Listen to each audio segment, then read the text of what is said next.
بسم اللہ الرحمن الرحیم۔ حضرت فاطمہ سلام اللہ علیہا حضور نبی کریم صلی اللہ علیہ وآلہ وسلم کی چوتھی صاحبزادی ہیں۔ حضور نبی کریم صلی اللہ علیہ وآلہ وسلم ان سے بے انتہا محبت فرمایا کرتے تھے۔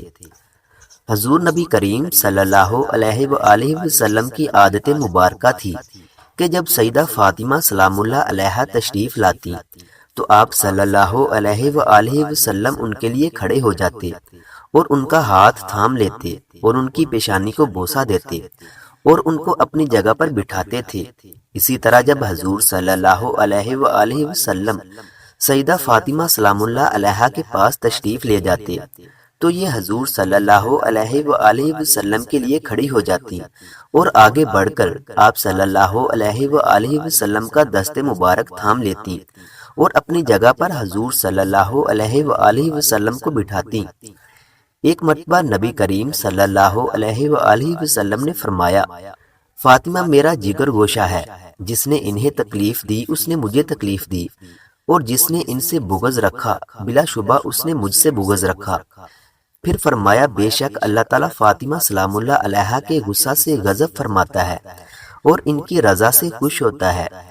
اسی طرح ایک روز حضور سرور کائنات صلی اللہ علیہ وآلہ وسلم نے حضرت فاطمہ سلام اللہ علیہا اور حضرت علی علیہ السلام کو ایک فرش پر بٹھا کر دونوں کی دل جوئی فرمائی۔ حضرت علی علیہ السلام نے عرض کیا، یا رسول اللہ، آپ صلی اللہ علیہ وآلہ وسلم کو فاطمہ مجھ سے زیادہ پیاری ہیں یا میں؟ حضور صلی اللہ علیہ وآلہ وسلم نے ارشاد فرمایا، فاطمہ مجھے تم سے زیادہ پیاری ہیں اور تم ان سے زیادہ مجھے پیارے ہو۔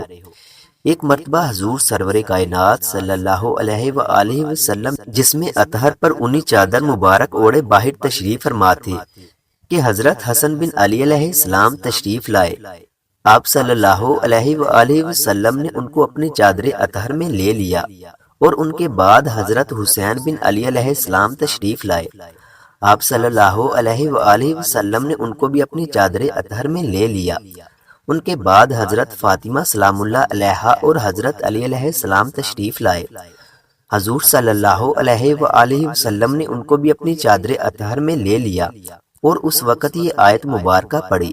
ترجمہ: بے شک و شبہ اللہ تعالیٰ ارادہ فرماتا ہے کہ اے اہل بیت تم سے ناپاکی کو دور فرمائے اور تمہیں خوب پاک و منزہ بنائے۔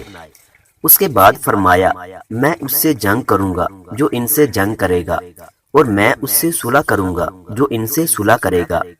ایک دن حضور سرور کائنات صلی اللہ علیہ وآلہ وسلم حضرت فاطمہ سلام اللہ علیہا کے گھر تشریف لائے اور دیکھا کہ آپ اونٹ کے بالوں کا موٹا لباس پہنے بیٹھی ہیں۔ یہ ملاحظہ فرما کر حضور صلی اللہ علیہ وآلہ وسلم کی آنکھوں سے آنسو جاری ہو گئے اور فرمایا، اے فاطمہ، آج تم دنیا کی تنگی اور سختی پر صبر کرو تاکہ کل قیامت کے روز جنت کی نعمتیں تمہیں حاصل